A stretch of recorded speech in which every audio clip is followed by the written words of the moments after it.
There are buildings that look abandoned. There are buildings that look haunted.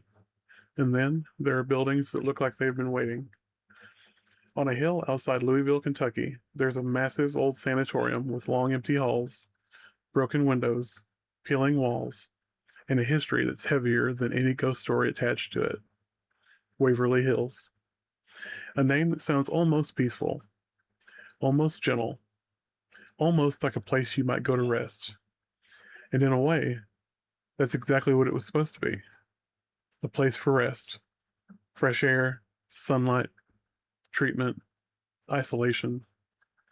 A place for people with tuberculosis to be removed from the crowded city below and brought to the hill, where doctors hoped the air, the quiet, and the routines of the sanatorium might give them a chance. But Waverly Hills was also a place where many people came and never went home. A place where patients watched the world from open air porches. A place where nurses and doctors fought a disease they did not yet have the right weapons to defeat. A place with a tunnel built into the hillside, later known in legend as the body chute, where the dead could be moved away from the hospital without the other patients seeing. And today, Waverly Hills is known as one of the most haunted places in America. Shadow figures, footsteps, whispers, children's voices, room 502, the creeper, the tunnel, the fifth floor. The stories are everywhere. But before we talk about the ghosts, we need to talk about the living. Because the real horror of Waverly Hills is not that people say the dead are still there. The real horror is that for a long time, the living had nowhere else to go. Let's tune in. Somewhere between fact, folklore, and late night speculation, there are stories that refuse to disappear. Signals hidden in the noise, legends whispered in the dark, and mysteries that somehow feel stranger the deeper you dig. Welcome to Dead Signal Radio, strange stories from the edge of static. I'm Michael, and tonight we're going to Louisville, Kentucky to talk about Waverly Hills Sanatorium. This episode continues the haunted location run we started with the Bell Witch and the Crescent Hotel. But Waverly is different. The Bell Witch was folklore. The Crescent Hotel was haunted history wrapped around documented fraud. Waverly Hills is something else. A real hospital, a real epidemic, a real disease. A real building full of people trying to survive before modern medicine could reliably save them. And yes, a place with one of the most intense paranormal reputations in the country.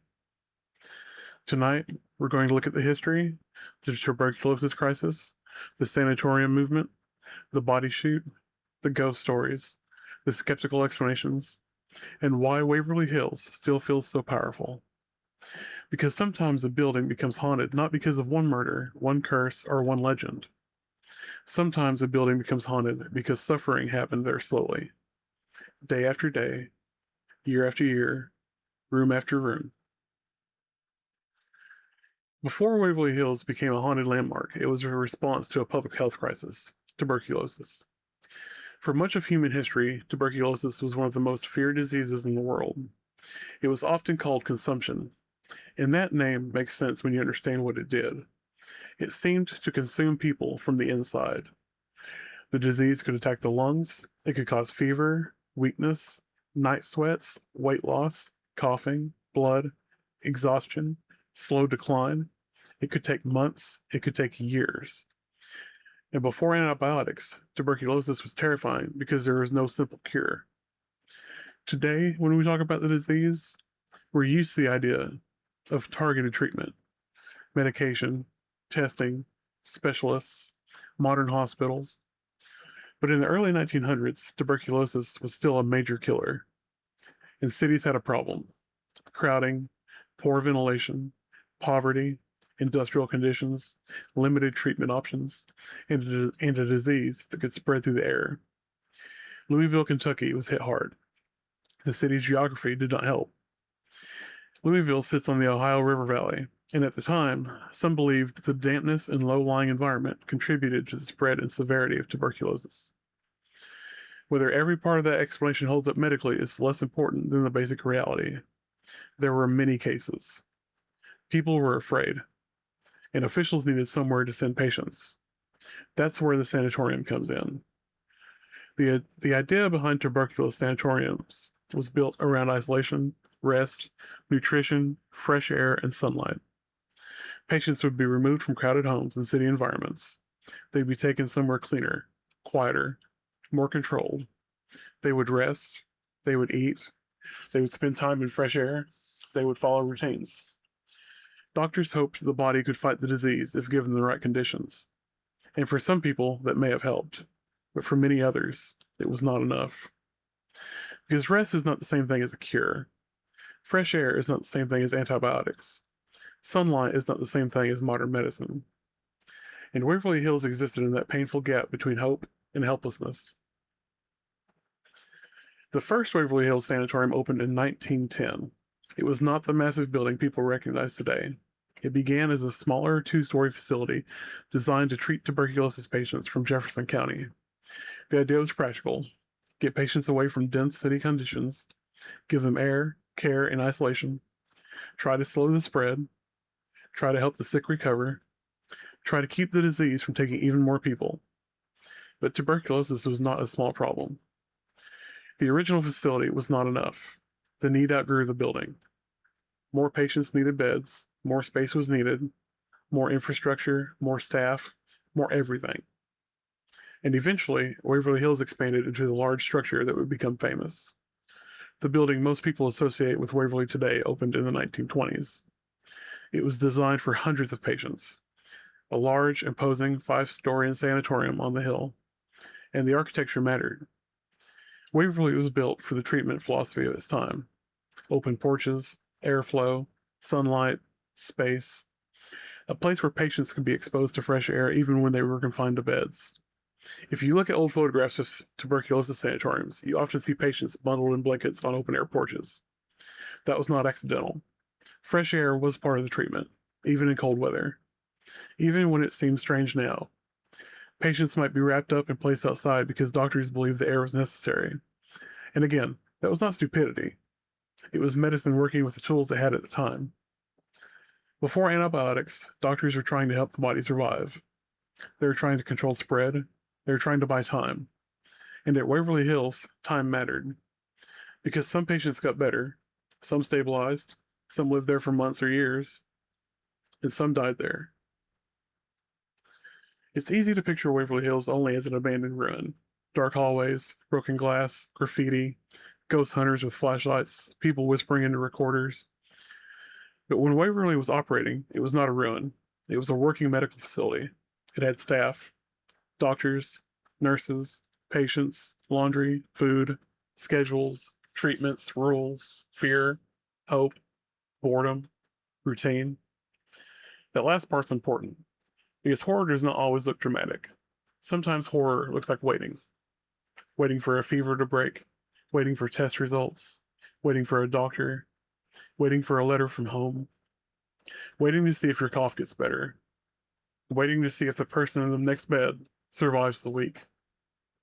Patients at tuberculosis sanatoriums often lived highly controlled lives. Rest was prescribed, activity was limited, diet mattered, fresh air mattered, sun exposure mattered. Everything became part of treatment.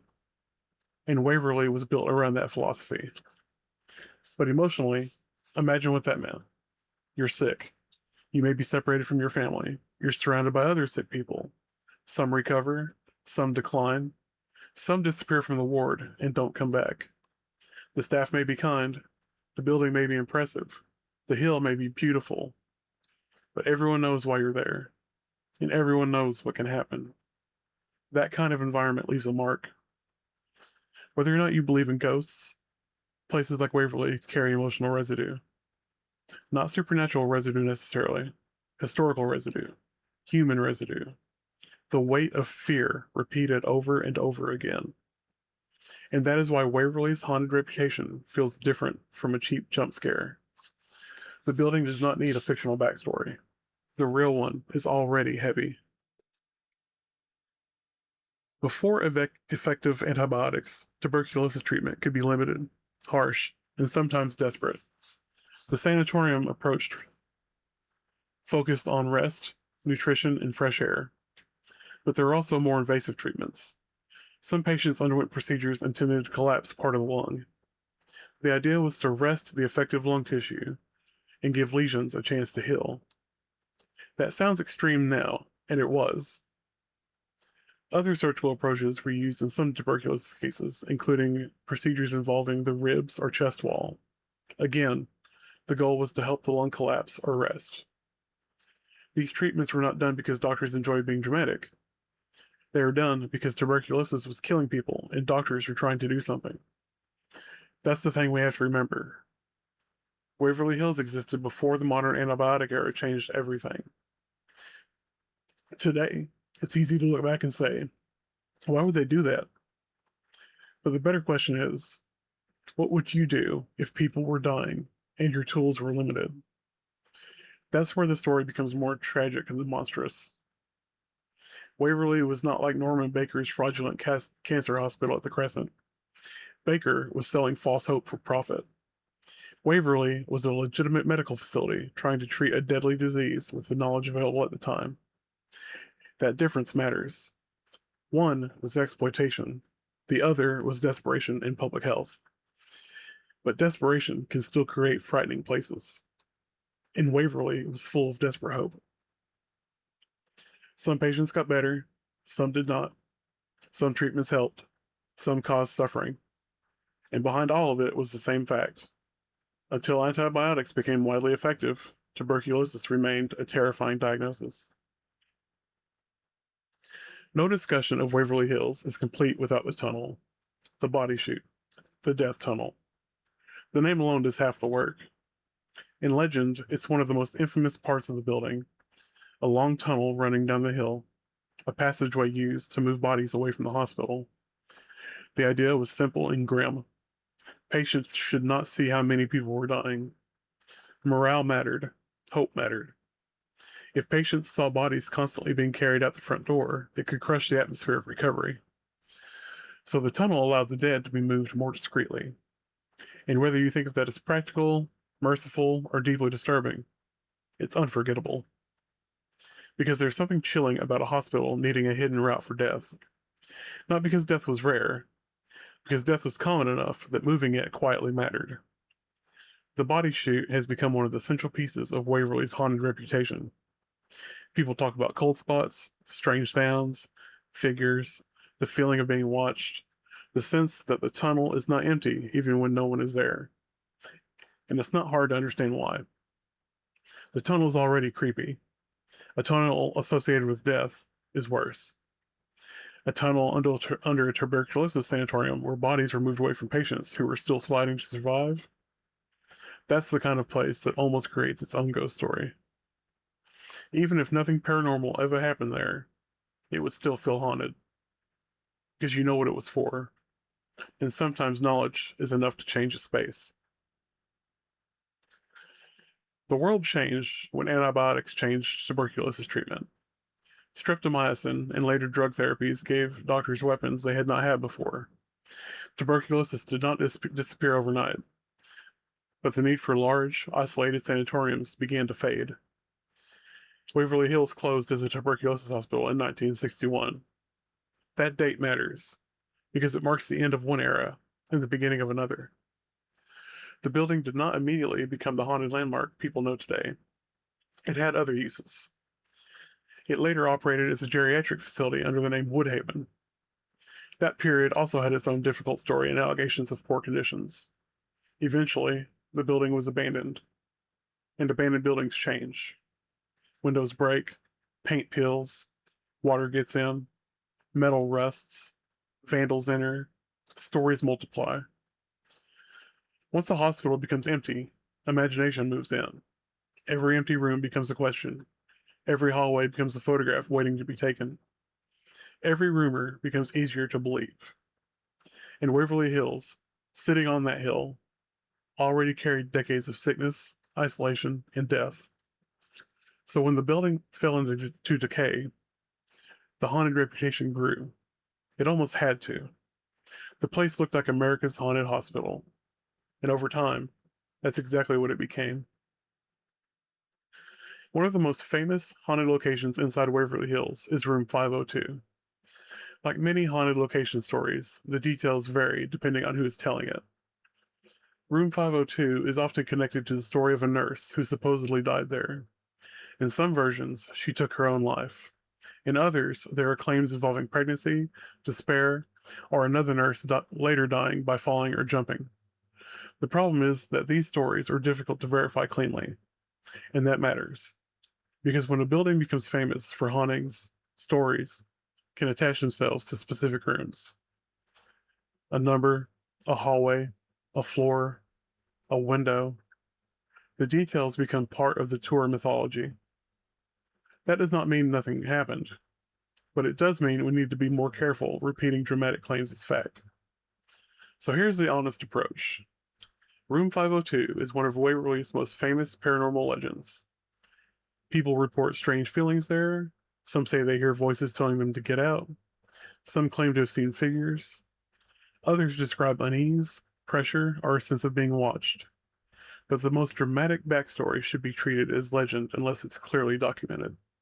And honestly, that does not make Room 502 less unsettling. Sometimes uncertainty makes a place worse. Because you do not know what is history, what is rumor, and what is something else. You only know that people keep talking about the room. And in a building like Waverly, a room does not need much help becoming frightening. A dark doorway, a bad story, a cold draft, and suddenly, your brain starts doing the rest. Another recurring part of Waverly's paranormal reputation involves children. One of the best known ghost stories is Timmy, a child spirit said to interact with visitors. People sometimes bring balls into the building, hoping to see movement or interaction. That image is eerie. A ball rolling in an empty hallway, a child who may or may not be there, a hospital that once treated sick children and adults alike. Whether paranormal or not, child ghost stories hit differently. They're not just scary, they're sad. And that is something Waverly has in abundance: sadness. The building's ghost stories include shadow figures, voices, footsteps, apparitions, doors moving, sounds from empty floors, figures seen at windows, and reports of something darker, sometimes called the Creeper. The Creeper is often described as a strange crawling shadow or inhuman figure. That kind of story pushes Waverly from haunted hospital into nightmare territory. Because a human ghost is one thing, a crawling shadow thing in an abandoned sanatorium is another. That's the moment where even skeptics start saying, "No, I'm good. I'll wait outside." But again, we have to keep the balance. These are reports, stories, experiences people claim to have had. They're part of Waverly's modern identity. They don't prove the building is haunted, but they show how intensely people respond to the place. Waverly is not a neutral environment. Oh, you walk in expecting history. You walk in expecting darkness. You walk in knowing people suffered there. You walk in knowing people died there. And then the building makes a sound. And that's all it takes. Hospitals make powerful ghost stories because they are places of transition.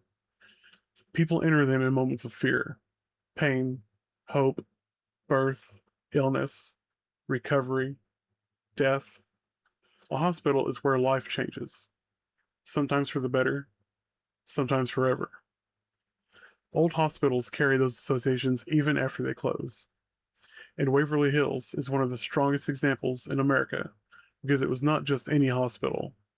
It was a tuberculosis sanatorium, a place built for isolation, a place where people were separated from ordinary life, a place where time moved differently.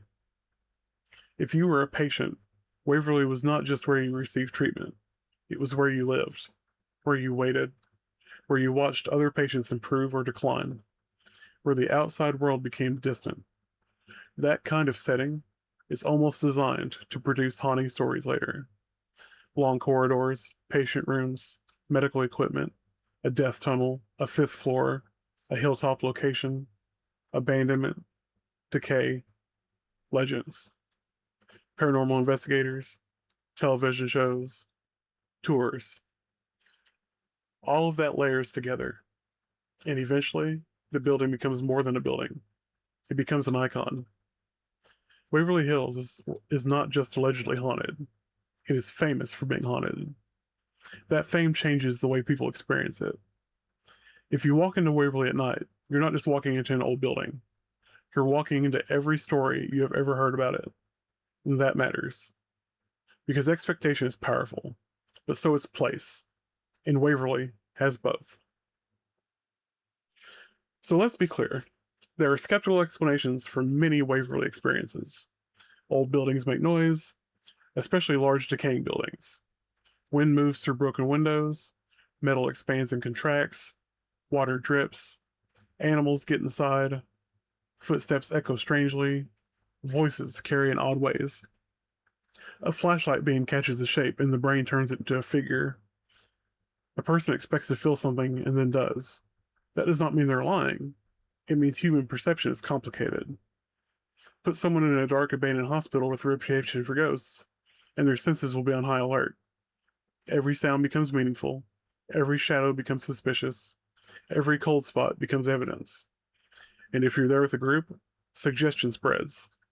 One person says, "Did you hear that?" And now everyone's listening.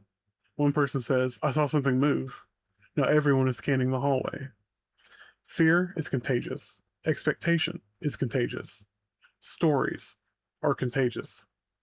And Waverly Hills has decades of stories. So yes, skepticism is necessary. Not because the place is boring, because the place is powerful enough to fool us. But skepticism does not erase the history.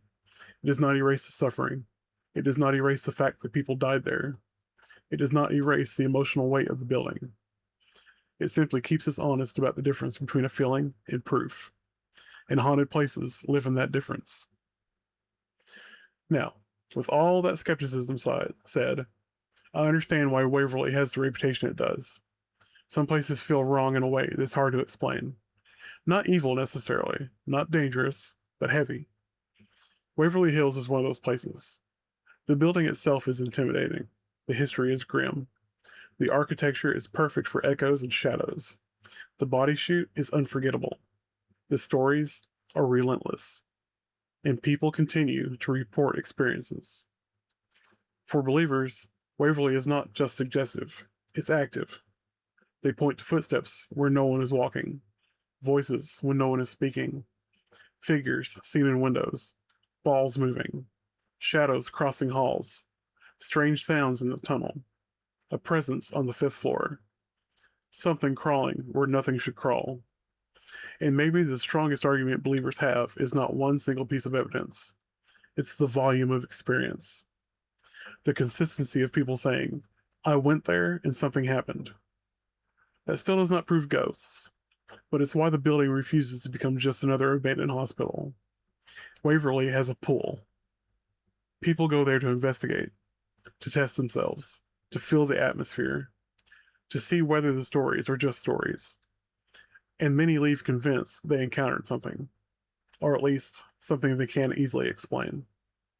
That's enough to keep the legend alive. For me, the most important part of Waverly Hills is not whether a shadow figure appears in a hallway. It's what the building represents. Before antibiotics, tuberculosis was a slow terror, a disease that could remove someone from their home, place them on a hill, and leave them waiting to see whether their body could fight hard enough. Waverly was built from hope. That's the part that makes it tragic. It was not built as a haunted attraction. It was not built as a ruin. It was built because people were trying to save lives. Doctors and nurses worked there. Patients fought to survive there. Families hoped for recovery there. And many people did recover. That should not be forgotten. But many died. And the building held all of that: hope and loss, care and fear, medicine and helplessness, isolation and community, life and death. That's the real haunting. Not necessarily a ghost in room 502, not necessarily a shadow in the body chute, but the memory of a time when a diagnosis could send you to a hilltop hospital with no guarantee that you would come back down alive. And that is heavier than any jump scare.